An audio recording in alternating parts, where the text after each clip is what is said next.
Graça e paz, irmãos. Vocês estão bem? Graças a Deus. Abra sua Bíblia comigo no livro de 2 Timóteo.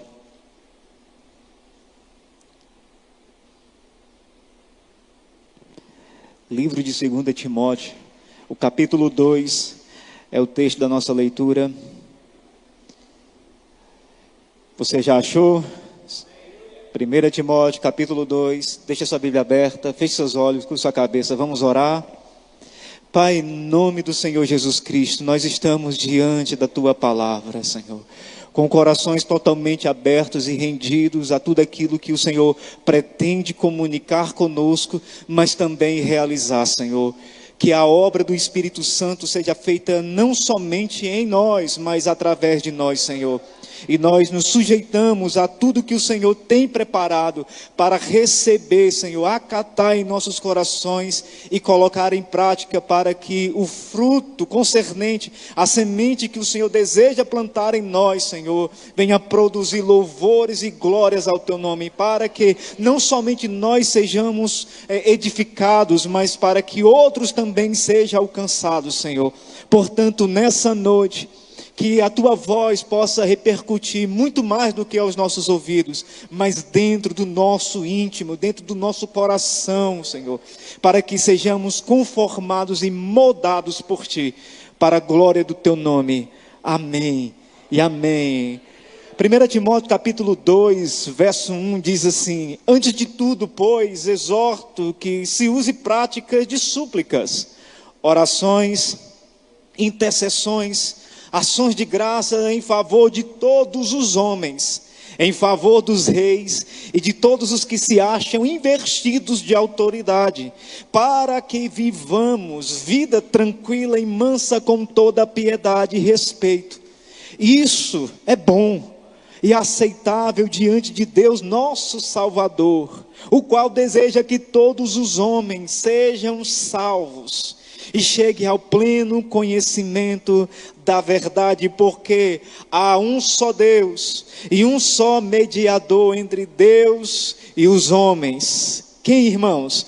Cristo Jesus, homem. Amém? Nossa temática desse mês tem sido batido na tecla para despertar em nossos corações novamente a chama do evangelismo. E querendo ou não, irmãos, se tem uma coisa que nós temos perdido de vista e até mesmo deixado escapar dos nossos corações, se chama compaixão, se importar pela vida alheia, pela vida dos outros.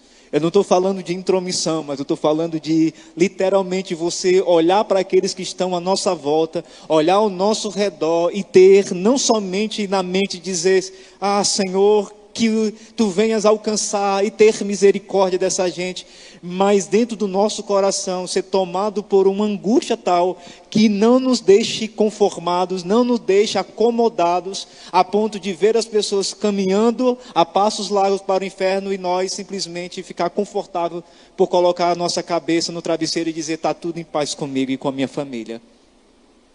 Eu oro para que nesses dias o Espírito Santo possa, mais do que reacender uma preocupação, porque preocupações vêm e logo se vai.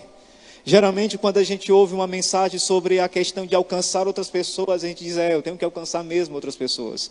Mas com os passados dias a gente volta para a mesma condição, onde a gente está mais preocupado, e nada de errado ficar preocupado com os nossos problemas, as nossas necessidades. Mas eu quero dizer que ficar somente focado nisso e não ver a dor que o mundo está, querido, a gente não vai entender o que de fato, o que Jesus Cristo fez naquela cruz. Porque ali Ele não foi por Ele não foi por uma satisfação própria, Ele não foi por uma alegria própria, Ele foi por causa de quê? De toda a humanidade. E mesmo ali sendo chicoteado, seus algozes estavam ali praguejando Ele, cuspindo nele, batendo nele, difamando Ele, dizendo: se Tu és o Cristo, então desce daí para que a gente creia em Ti. E sabe o que foi que Jesus Cristo fez? Levantou os olhos aos céus e foi capaz de fazer intercessão por eles: Pai, perdoa-lhes porque não sabem o que fazem. Meu Deus, isso é poderoso, ia ser tremendo demais. E todas as vezes que eu penso nisso, eu tenho orado: Senhor, dá-me uma alma semelhante à do meu Jesus. Porque eu não tenho capacidade, eu não tenho, irmãos, capacidade de olhar para aqueles, vamos colocar, do que nós temos assistido no Brasil, esses imorais, olhar o que acontece no carnaval, olhar, ver as pessoas derramando sangue inocente, olhar as nossas lideranças fazendo o que fazem e dizer assim: Pai, perdoa. Você dá vontade assim: Pai, deixa a gente orar para o fogo do céu cair, porque essa é a vontade que dá, porque, querendo ou não, nós nos achamos com uma justiça melhor do que a deles, não é? Por isso nós temos esse desejo de orar assim, porque nós nos colocamos numa posição, eu estou numa posição que posso orar desse jeito pelos outros, mas esquece que fomos tão alvos da misericórdia como eles também devem ser. Porque da mesma forma que nós oramos para fogo cair do céu sobre a cabeça deles, nós também éramos alvo desse mesmo fogo. E nós fomos livres desse fogo por causa da misericórdia de Deus, por causa da bondade de Deus. Então há um chamado latente do Espírito Santo nesses dias para que a gente volte os nossos olhos para esse mundo que está em chama, para esse mundo que está sofrendo. Nós olhamos para a criação e parece que ela está gritando para dizer assim: venham e nos salvam. Nos salva. Olhe para o nosso Brasil. Eu vejo essas pessoas e não as encaro como alguém que não quer saber do Evangelho. Eu encaro pessoas que estão totalmente perdidas no meio de uma densa escuridão, que não sabem o que estão fazendo, que não sabem para onde estão indo, estão tropeçando sem saber em que estão tropeçando. Andam por lugares escorregadios, como diz Deuteronômio, e caem sem que ninguém empurre elas. Eu olho para essa situação e digo: Senhor, só um avivamento, só uma visitação da tua parte para salvar. E tenho orado por isso. E aqui nesse texto a gente vai ver que não é diferente o que Paulo está estimulando no coração de Timóteo e sobre todos aqueles que iam ler essa carta. Quando nós pensamos da questão do evangelismo, a gente tem uma ordem expressa, bem específica, bem clara, bem nítida para cada um de nós. Em Marcos 16 e em Mateus 28. Ide, pregai o evangelho a toda criatura. Ide, fazei discípulo de todas as nações. Então nós temos essa ordem bem expressa, bem específica, a ponto de que nenhum de nós possa ficar sentado na dúvida, dizendo: será que eu devo ir? Será que eu devo ir? Porque nesses textos, queridos, eles deixam claro algumas coisas. A primeira coisa é o que fazer. Ora, o texto deixa bem claro: pregue e faça discípulos. Ora, o texto está bem claro. O que eu devo fazer, Senhor? O que eu devo fazer? E o Senhor está dizendo: pregue a palavra, pregue o evangelho e faça discípulo. Veja, irmãos, como nós temos uma missão bem clara, bem nítida, que é pregar o evangelho e fazer discípulos. E isso demanda de nós uma responsabilidade para a palavra de Deus, porque como nós podemos pregar aos outros se nós não estamos convencidos de que aquilo que pregamos procede da palavra? É por isso que muita gente tem um certo medo e receio, vergonha de pregar, de evangelizar, Sabe por quê? Porque ela não está tão segura assim na palavra de Deus. Não está tão consciente, tão convicta de que aquilo que ela está dizendo realmente procede da palavra de Deus. Mas a missão é: ide e pregue. E depois que pregar, faça discípulo. Torne aqueles a quem você pregou discípulos de Jesus Cristo. E isso demanda de nós uma responsabilidade de caminhada junto com pessoas. Seria muito interessante se ele ficasse somente com a instrução de Marcos, capítulo 16. Vão e façam discípulos. Pronto. Ou vão e preguem. Pronto, cumpri minha missão. A igreja já está com o seu cartão batido. Cumpri a minha tarefa do mês, cumpri a minha tarefa do dia. Preguei. Acabou. Não, mas em Mateus ele ressalta uma outra coisa: fazer discípulos.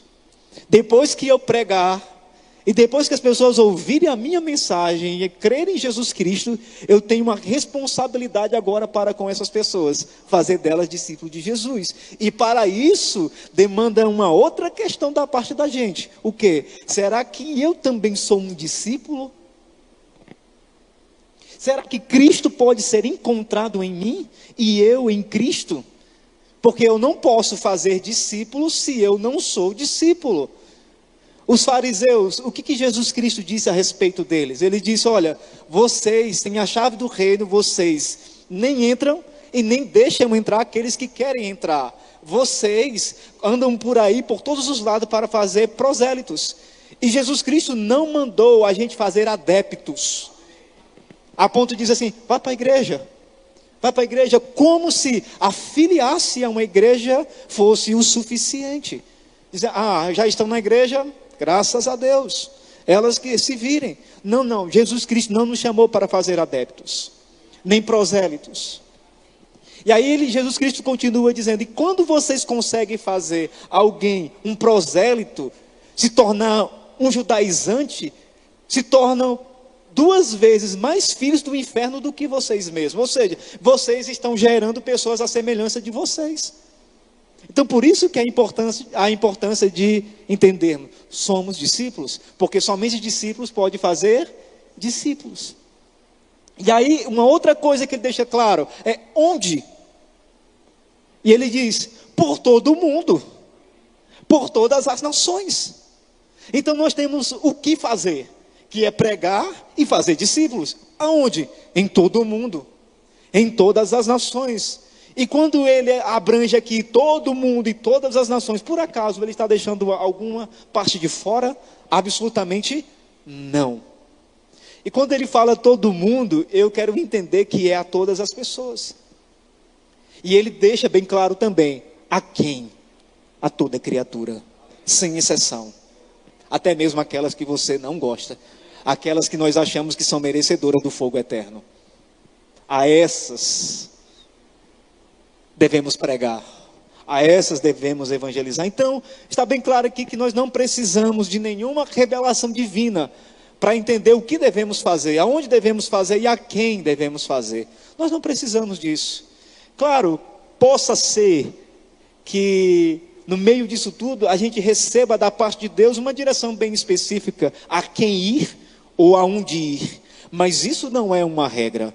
Você vai ver tanto na primeira como na segunda viagem missionária do apóstolo Paulo, que com a rara exceção de uma única vez, ele não orava dizendo para onde eu devo ir, a quem devo evangelizar. Ele decidia, vou para tal cidade, e ia para tal cidade.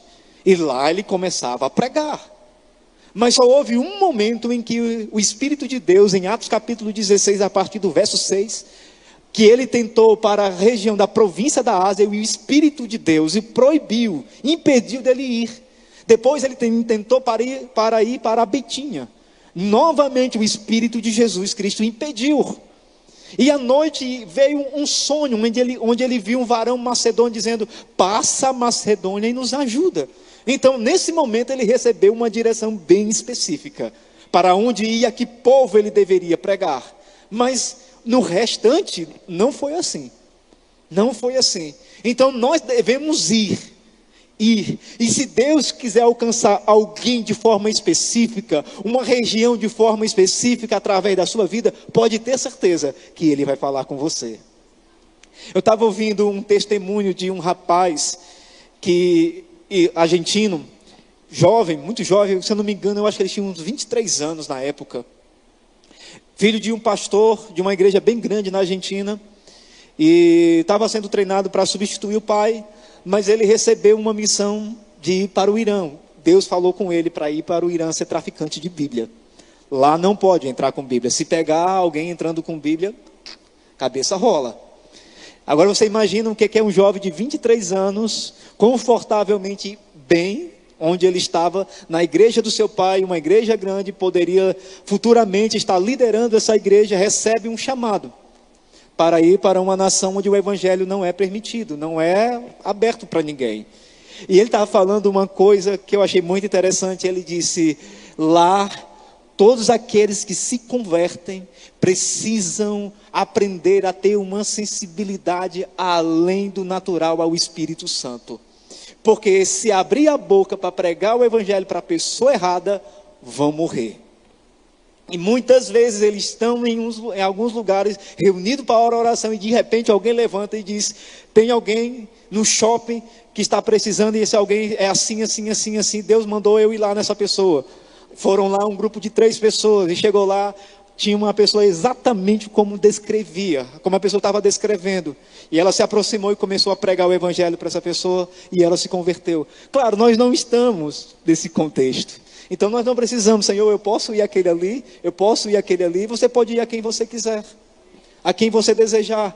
Mas nós podemos também esperar isso da parte de Deus, amém? Então, a verdade é, nós devemos ir. Olhe para a pessoa que está ao seu lado e diga para ela: nós devemos ir. Em Romanos, no capítulo 10, o verso 13 diz: todo aquele que invocar o nome do Senhor será salvo. Como, porém, invocarão aquele em quem não creram? E como crerão naquele que de nada ouviram? E como ouvirão se não há quem pregue?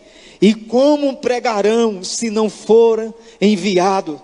Como está escrito: quão formosos são os pés daqueles que anunciam as boas novas.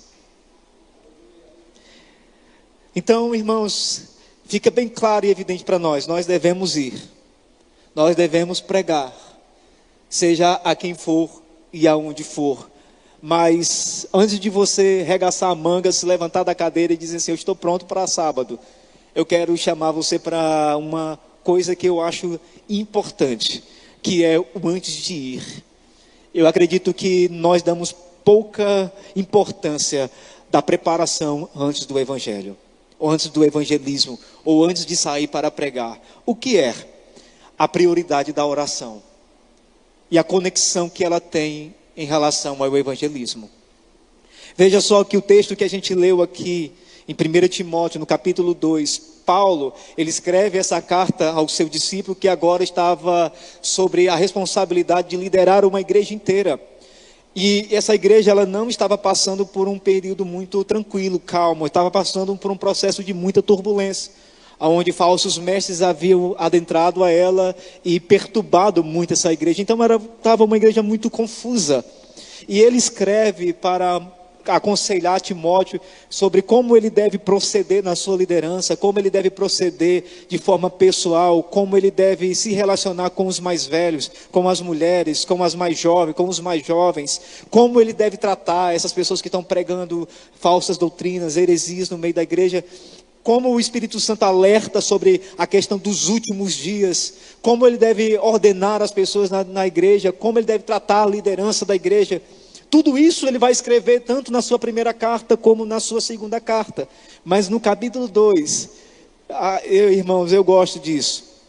Eu gosto muito dessas palavras estarem aqui na Bíblia, porque eu vejo que não foi simplesmente porque foi a primeira coisa que o apóstolo Paulo pensou para escrever isso. Não. Ele diz: antes de tudo o quê? De tudo que eu vier a falar posteriormente, eu vou falar da coisa mais importante. Porque se eu não falar delas, outras coisas pode ser um desafio maior do que elas deveriam ser. E ele começa a falar de: eu exorto que se use a prática de orações e intercessões a favor de todos os homens. Veja só que Paulo, ele traz a questão da oração antes de qualquer coisa.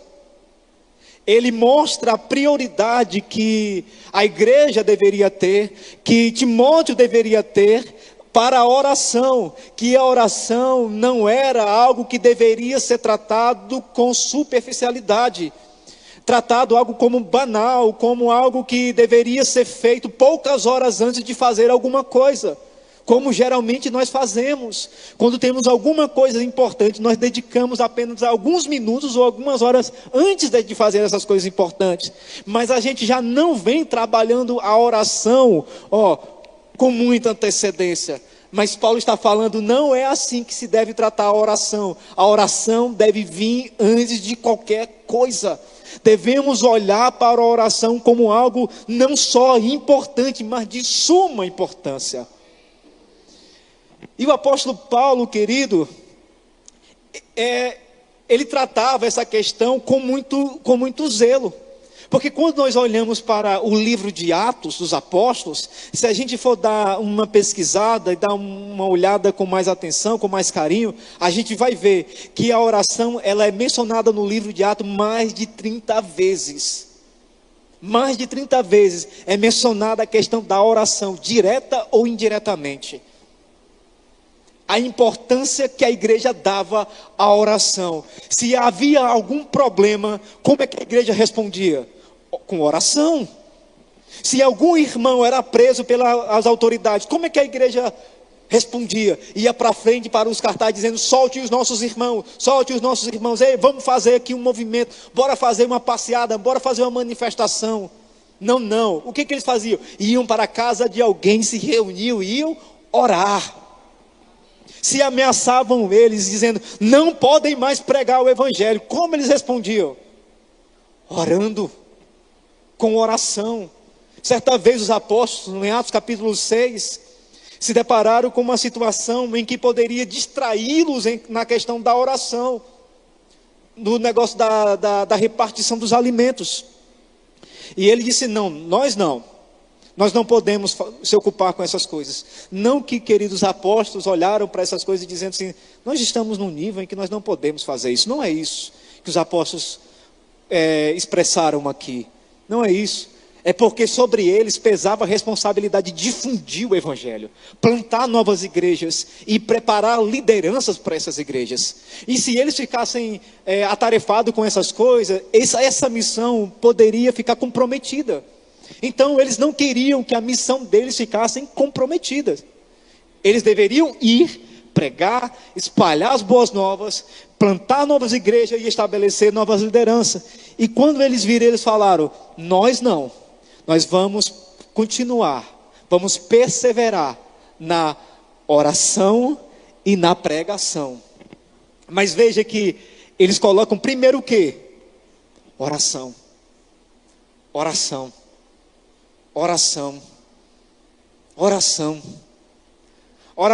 era o segredo da igreja primitiva, irmãos. O segredo de todo sucesso, de todos os resultados, de todas as manifestações miraculosas de Deus, se dava não porque eles eram apóstolos, não porque eles andaram diretamente com Cristo, porque a gente vai ver as mesmas coisas acontecer com aqueles que não andaram com Cristo e que também não eram apóstolos, Estevão, Felipe. O segredo estava na oração.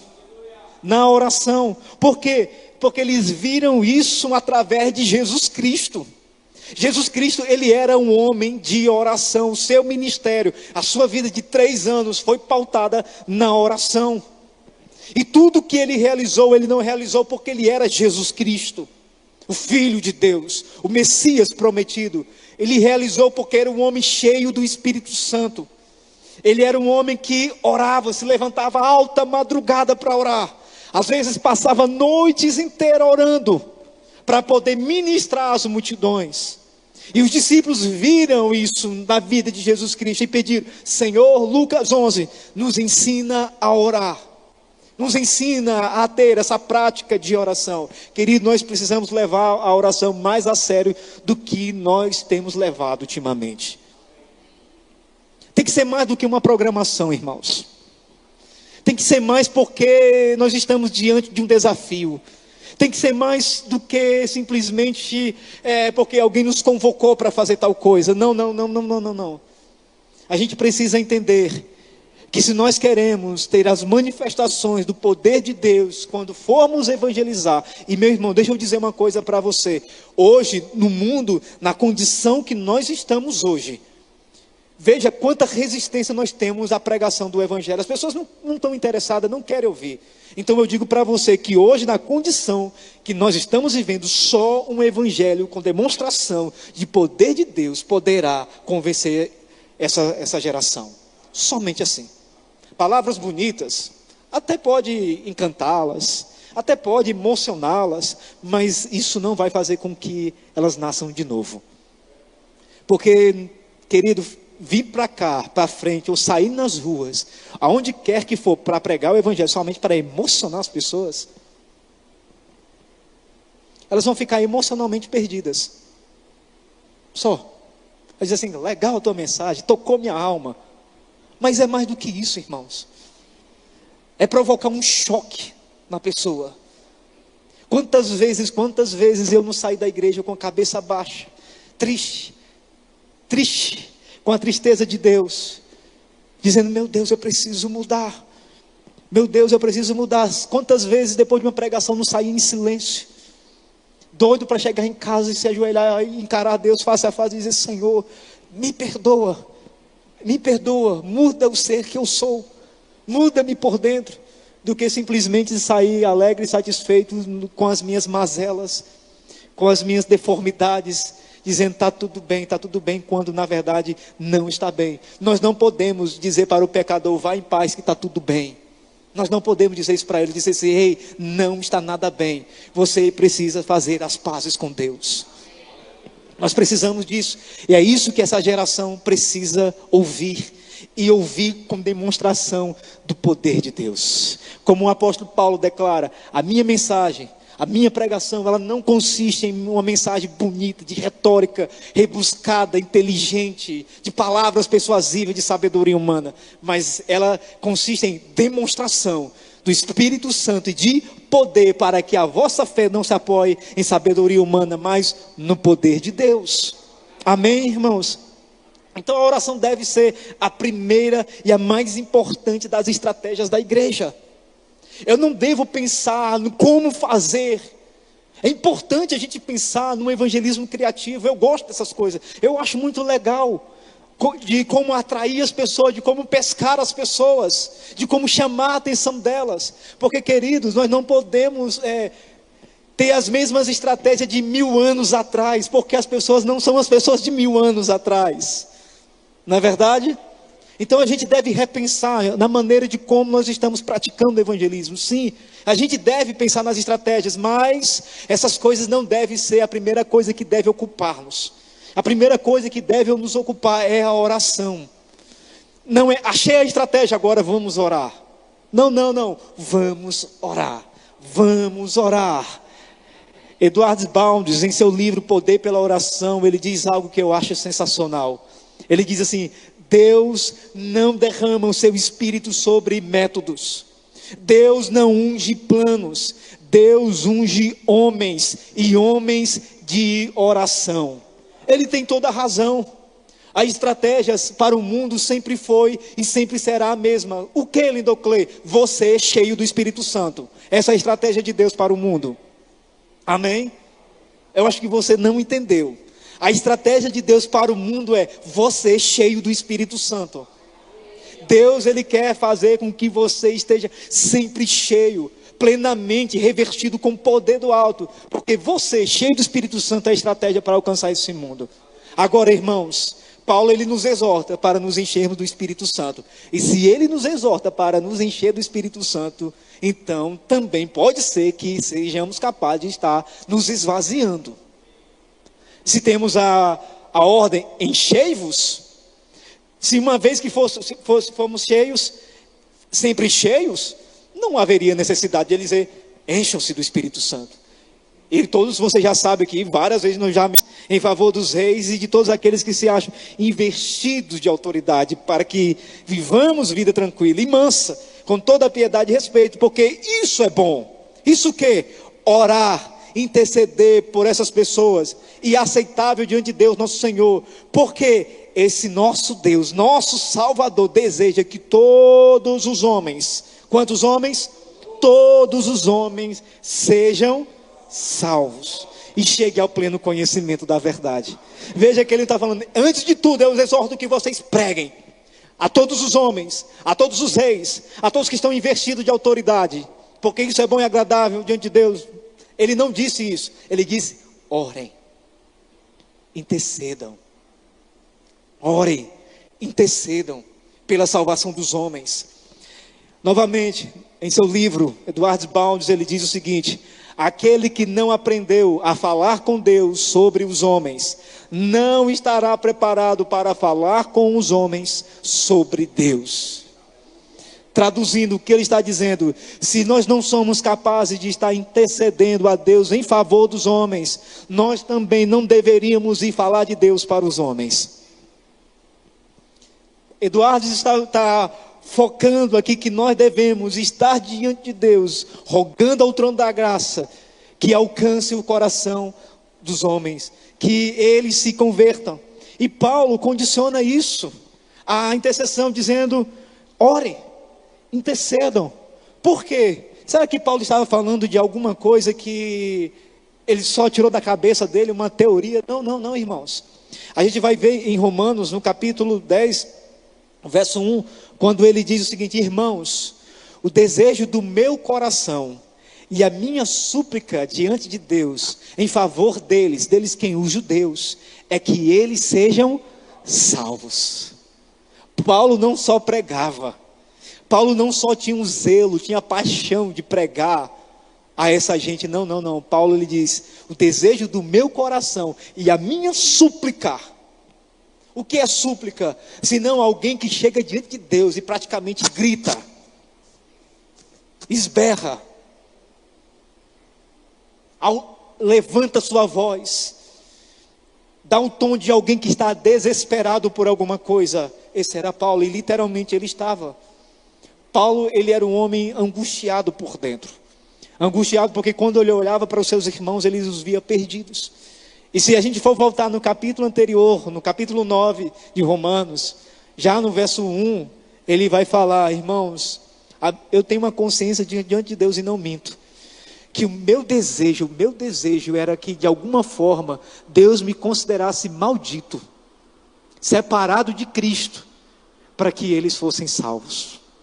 Olha só, o desejo de Paulo é, Senhor, se houvesse alguma maneira de trocar o meu lugar para que eles pudessem estar aqui, na minha posição, e eu ir para o inferno para que eles fossem salvos, eu toparia, Senhor.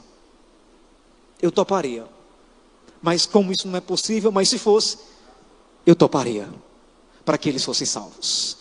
Isso mostra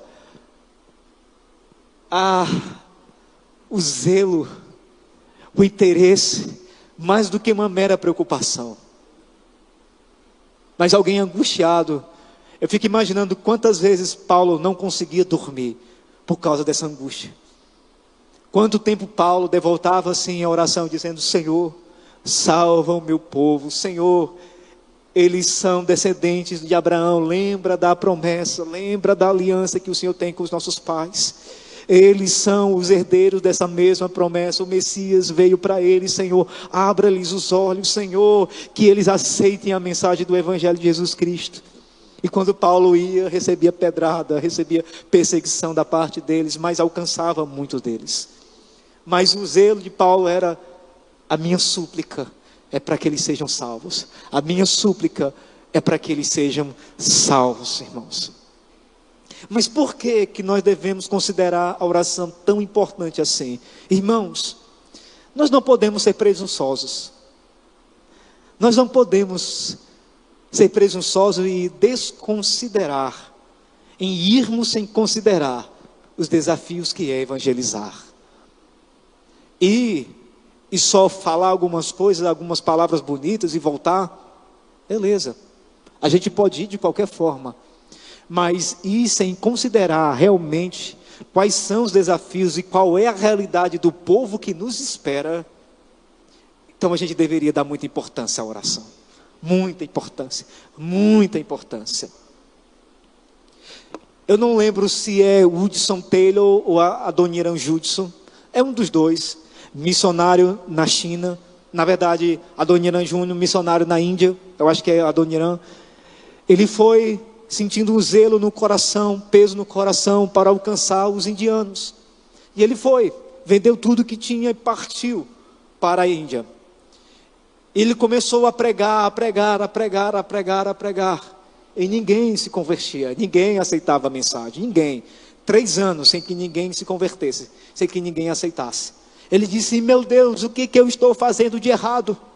Eu estou pregando a tua mensagem e eles não recebem a tua mensagem. Senhor, o que eu estou fazendo de errado? Ele disse, aí ele falou que o Senhor disse para ele: você não está fazendo nada de errado.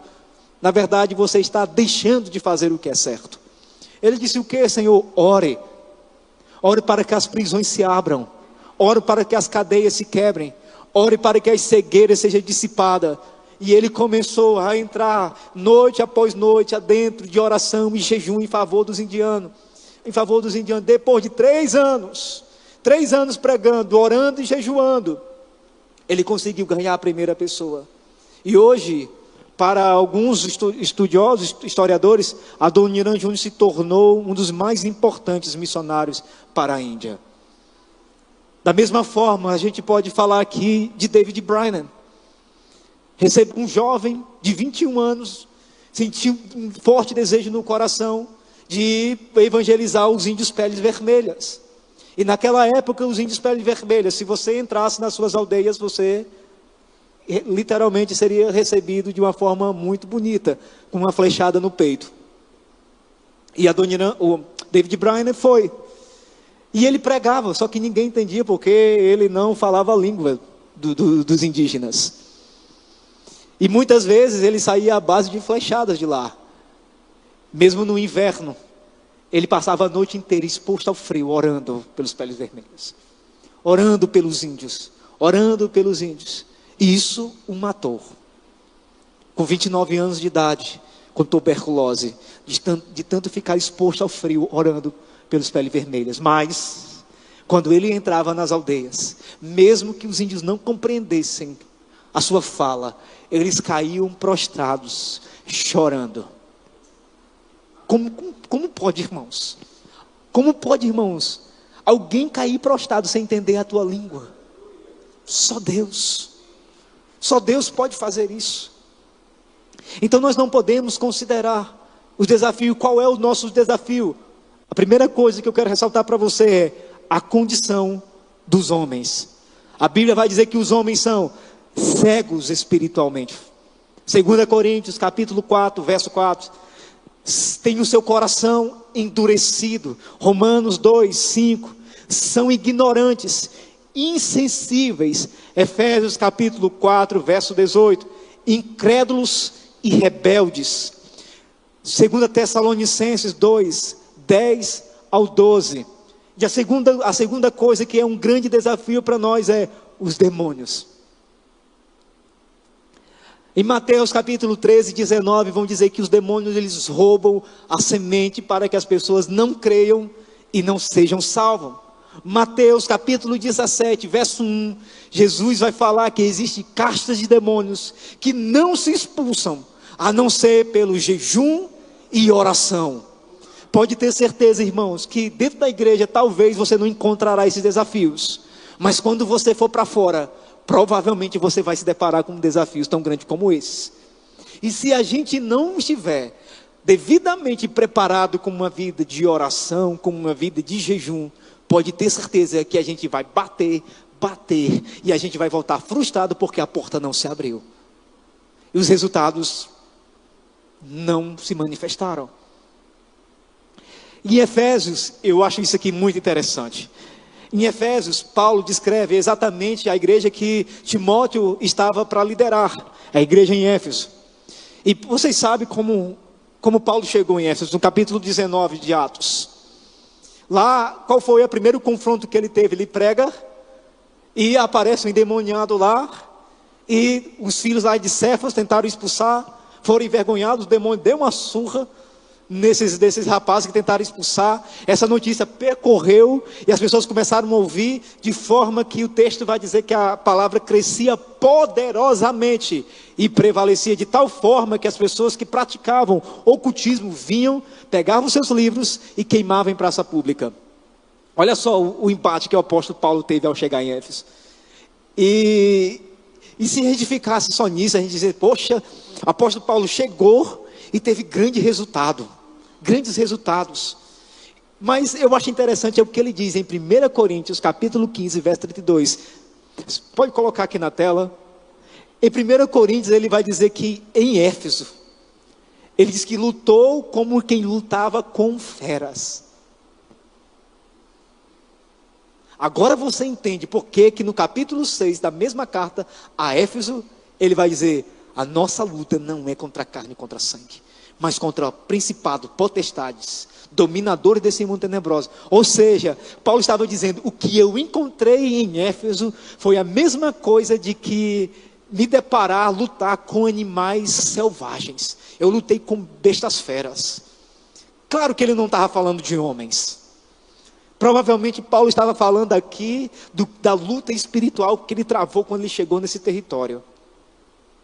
E irmãos, a gente pode ir com o peito aberto?